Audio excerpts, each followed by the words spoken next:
Do you know why I like books and television over movies? It gives you the opportunity. It gives you the opportunity to explore character growth in a more natural way because you can take it over a longer period of time. So now movies can do this as well. And I still love movies, absolutely.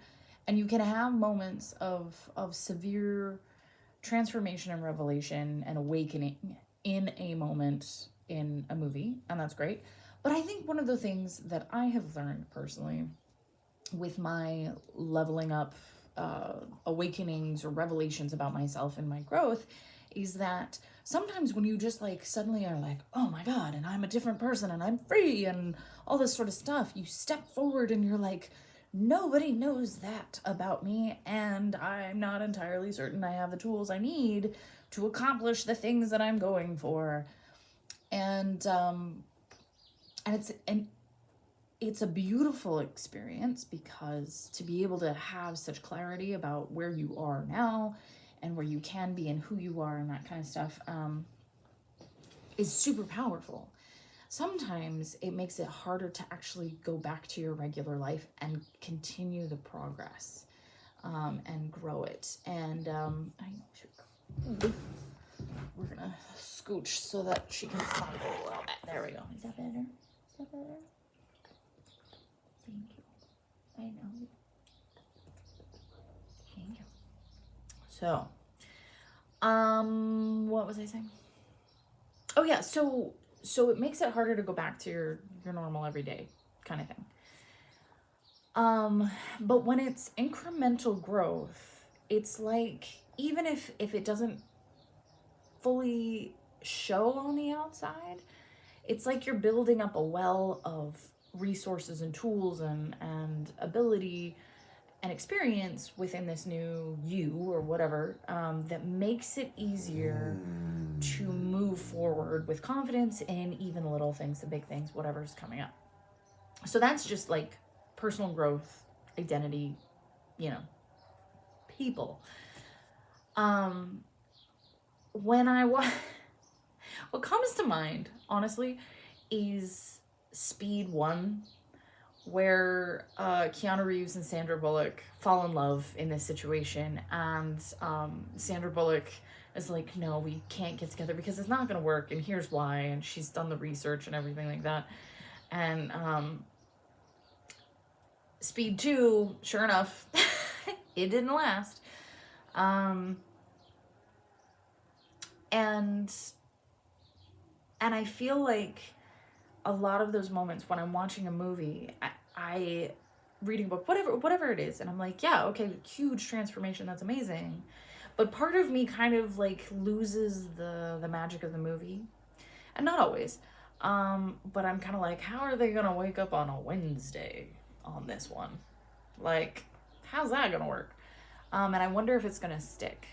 Because it solves the problem of the movie at that time, but that doesn't necessarily mean it solves the way they enter the world and function with other people in their everyday life. And maybe they're a chosen one and they don't have an everyday life. I don't know, but these are my thoughts. So one of the things that I love about doing a longer run of stories is that you can build up that wealth of resource and understanding and transformation as you're going, and then suddenly like you have that like cliff face moment where the wind has been battering against this cliff for years and years and years, and then suddenly the cliff face falls and it's a whole new landscape and everybody has to recognize it, and there's nothing left of what's original. One of the best examples I've seen of this actually is from Suits. So I haven't actually finished the show. I started watching it a year ago, and I was absolutely entranced by it. It's a fascinating premise. I really enjoyed it. The characters are so passionate and emotionally invested in each other and in their firm, and it just made for very addictive storytelling, and I liked it. But it also made for very dramatic, emotional storytelling, which is fine. But after a while, it wore me down a little bit, and I was like, okay, I really need to not have a fight again tonight, or 7 if I'm binging or whatever. Like, I need to not have the emotional blackmail and the emotional maturity and the arguments that are just making situations worse. Like, I was like, I'm good. I don't need this in my entertainment right now. So I paused watching it. I still loved the story, still like checked out YouTube videos and stuff like that, and an occasional episode. And then about a month ago, when I finished White Collar and all that, I just picked up where I left off and just was like, I haven't watched them in a bit. And so I've watched them here and there as I've gone. And I think I'm in season 7. Don't quote me on it. But I had a moment where I actually had to pause the show and like revel. One might even say bask in the writing choice that happened. And so Louis Litt is one of the lawyers in the law firm. He is one of the most emotionally invested, passionate, and delusional characters I've ever seen. He loves the people he works with, and is one of the most petty, vengeful individuals ever. The way he kind of views his relationship with the firm and the people in it is, whoa, hi, good job, you're so fierce, get it. Is he's hugging them at all times, and he loves them so much, and he's worthy of trust and respect and love and all the thanks and all that kind of stuff. But as he's hugging them, they slip a dagger between his ribs, and so he reacts explosively, and it's disastrous every single time. So what's interesting about that is, for 7 years, there are several conversations that multiple characters have with Louis, and they're like, hey, you shouldn't do that. I understand what you're feeling. Don't make this decision because it's going to end up in X, Y, and Z. Terrible plan. It is always a terrible plan, and it always ends up in X, Y, and Z, and it's the way it goes. It's the way it goes. So this is what I'm expecting, and then suddenly, in season 7-ish, he makes a decision to communicate his love and respect and honor and passion for his colleagues in a way that is actually emotionally mature and trustworthy and honorable and worthy, and it's beautiful. And I was like, what just happened? And I was stumped.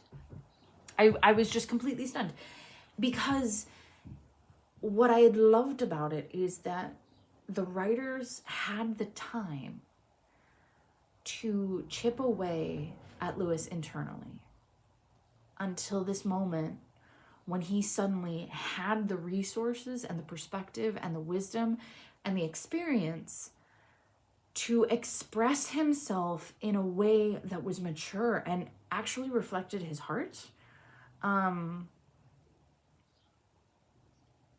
in an open and honest way. And I loved it. It was incredible. And I actually had to pause and think about it and just kind of praise the writers for a minute, because that level of revelation that has been built up, that was so natural for this character, and his storyline and his arc was incredible. And you wouldn't be able to get this in a movie. Not in the same intimate, face-to-face, oh God, here he goes again sort of way that you get with Suits. The payoff was exquisite, and I loved it. So, Why are we talking about this? It's just a cool thing about Suits. Well done. Good job. But it's also, I think, key to us as writers. Because one of the things that I feel like most people don't understand about writing is it's a recursive process. I have told so many people this, and I stand by it to this day, every day, all day long. Writing is rewriting. It is revision.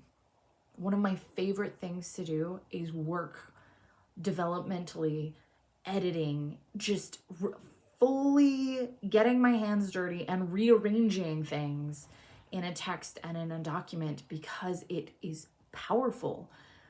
Organization is huge, and how you build a scene is more important in some ways than the words you use to build them, except that we needed the words there so that we can revise them. The process of writing is so much more than just having an idea and being able to like pull off writing enough words to get it down. It is the gumption and the stick-to-itness to get it to where it's a place where you put the doorstop in and go, okay, I think it's done, it's good enough, and we're gonna put it out. And we're gonna let other people experience it and participate in the writing process with us. So that's with editing, that's also with readers. Because readers and their fan everything enhances a world. Like, it shouldn't take away from it. That's one of it. Like, stories have always been a transformative and communal experience. I'm rambling now, but it's great. So with us, like, we're gonna put down a ton of words that should never see the light of day. They're terrible, they're horrible, let's just delete all of that. But at the same time, every single word you put down, every single time that you form a sentence, every time you create a scene or a poem or a song or whatever, that's building you up to that moment where the cliff face falls, the landscape changes, and you are precisely who you are and always have been. You are a writer. You are a dreamer. You are a singer. You are so many things. And I just wanted to encourage you, because this is something that I've been really thinking through in my own life. Is there are a lot of things that I want to accomplish, and they don't look like they're accomplishing right now, but I'm plugging away and I am doing my thing and I am putting in the work so that the landscape will change.